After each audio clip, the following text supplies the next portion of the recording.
श्री भगवान कहते हैं, लक्ष्मी, प्रथम अध्याय के महात्म का उत्तम उपाख्यान मैंने तुम्हें सुना दिया। अब अन्य अध्यायों के महात्म का श्रवण करो।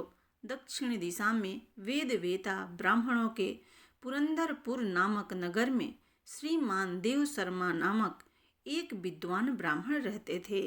वे अतिथियों के पूजक, स्वाध्यायशील, वेद शास्त्रों के विशेषज्ञ, यज्ञों का अनुष्ठान करने वाले और तपस्वियों के सदा ही प्रिय थे।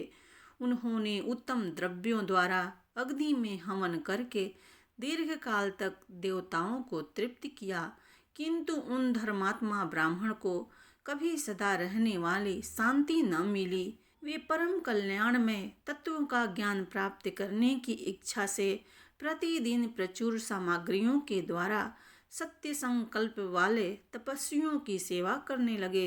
इस प्रकार शुभ आचरण करते हुए उन्हें बहुत समय बीत गया। तदंतर एक दिन पृथ्वी पर उनके समक्ष एक त्यागी महात्मा प्रकट हुए। वे पूर्ण अनुभवी, आकांक्षा रहित, नासिका के अग्रभाग पर दृष्टि रखने वाले तथा शांत चित्त थे। निरंतर परमात्मा के चिंतन में संलग्न हो वे सदा आनंद विभोर रहते थे। देव शर्मा ने उन नित्य संतुष्ट तपस्वी को शुद्ध भाव से प्रणाम किया और पूछा, महात्मन, मुझे शांतिमय स्थिति कैसे प्राप्त होगी? तब उन आत्मज्ञानी संत ने देव शर्मा को 100 ग्राम के निवासी मृत्यवान का, जो बकरियों का चरवाहा था, परिचय दिया और कहा, वही तुम्हें उपदेश देगा। यह सुनकर देव शर्मा ने महात्मा के चरणों की वंदना की और समृद्धिशाली 100 ग्राम में पहुंचकर उसके उत्तर भाग में एक विशाल वन देखा।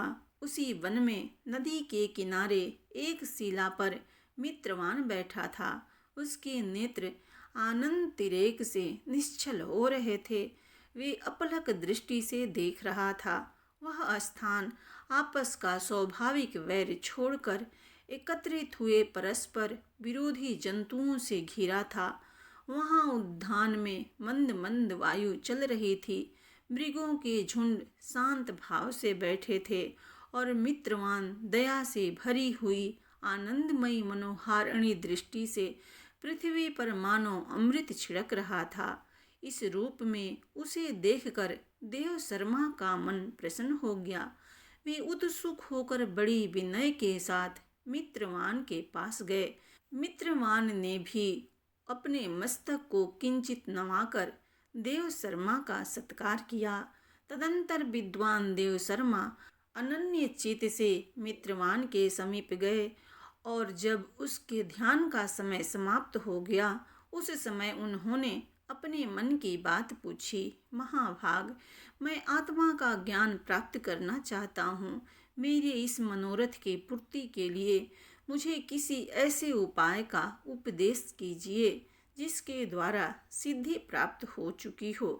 देव शर्मा की बात सुनकर मित्रवान ने एक क्षण तक कुछ विचार किया। उसके बाद इस प्रकार कहा, विद्वान, एक समय की बात है, मैं वन के भीतर बकरियों की रक्षा कर रहा था। इतने में ही एक भयंकर व्याघ्र पर मेरी दृष्टि पड़ी, जो मानो सबको ग्रस लेना चाहता था। मैं मृत्यु से डरता था, इसलिए व्याघ्र को आते देख बकरियों के झुंड को आगे करके वहां से भाग चला, किंतु एक बकरी तुरंत ही सारा भय छोड़कर नदी के किनारे उस व्याघ्र के पास बेरोक टोक चली गई। फिर तो व्याघ्र भी द्वेष छोड़कर चुपचाप खड़ा हो गया। उसे इस अवस्था में देखकर बकरी बोली, व्याघ्र, तुम्हें तो अभिष्ट भोजन प्राप्त हुआ है। मेरे शरीर से मांस निकालकर तुम प्रेम पूर्वक खाओ। तुम इतनी देर से खड़े क्यों हो? तुम्हारे मन में मुझे खाने का विचार क्यों नहीं हो रहा है? व्याघ्र बोला, बकरी, इस स्थान पर आते ही मेरे मन से द्वेष का भाव निकल गया। भूख प्यास भी मिट गई, इसलिए पास आने पर भी अब मैं तुम्हें खाना नहीं चाहता। व्याघ्र के वो कहने पर बकरी बोली, न जाने मैं कैसे निर्भय हो गई हूँ। इसमें क्या कारण हो सकता है? यदि तुम जानते हो तो बताओ।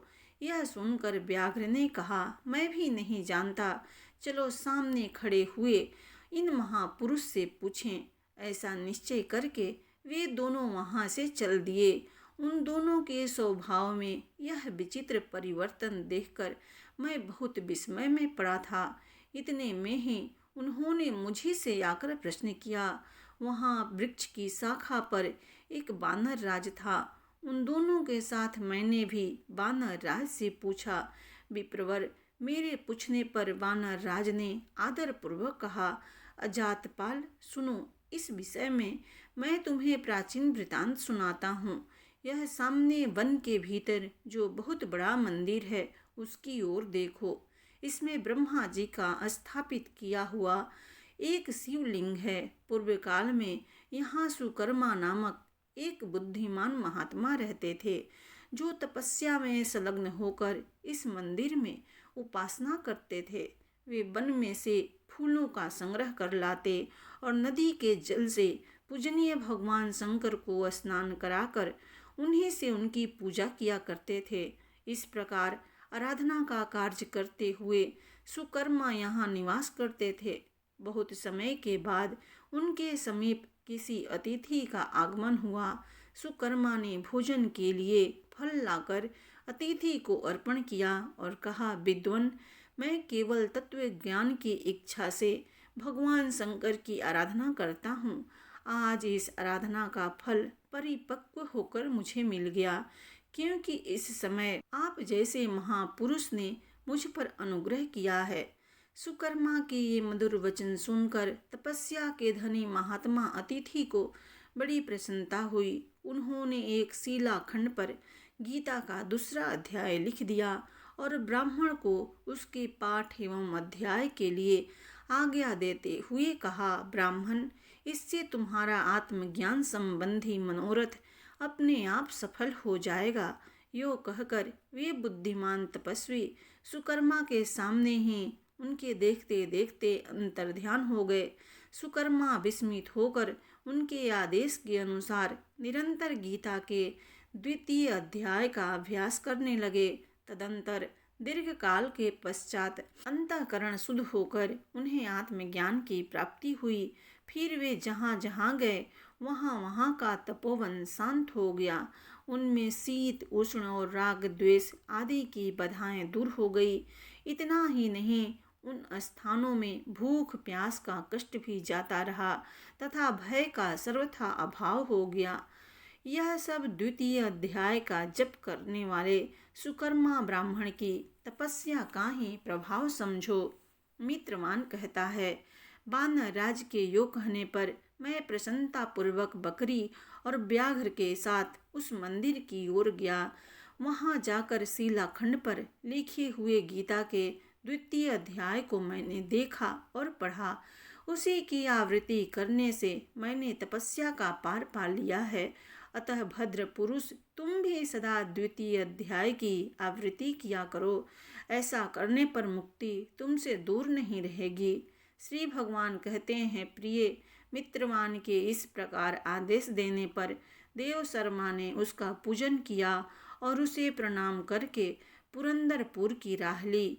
वहाँ किसी देवालय में पूर्वोक्त आत्मज्ञानी महात्मा को पाकर उन्होंने यह सारा वृतांत निवेदन किया और सबसे पहले उन्हीं से द्वितीय अध्याय को पढ़ा।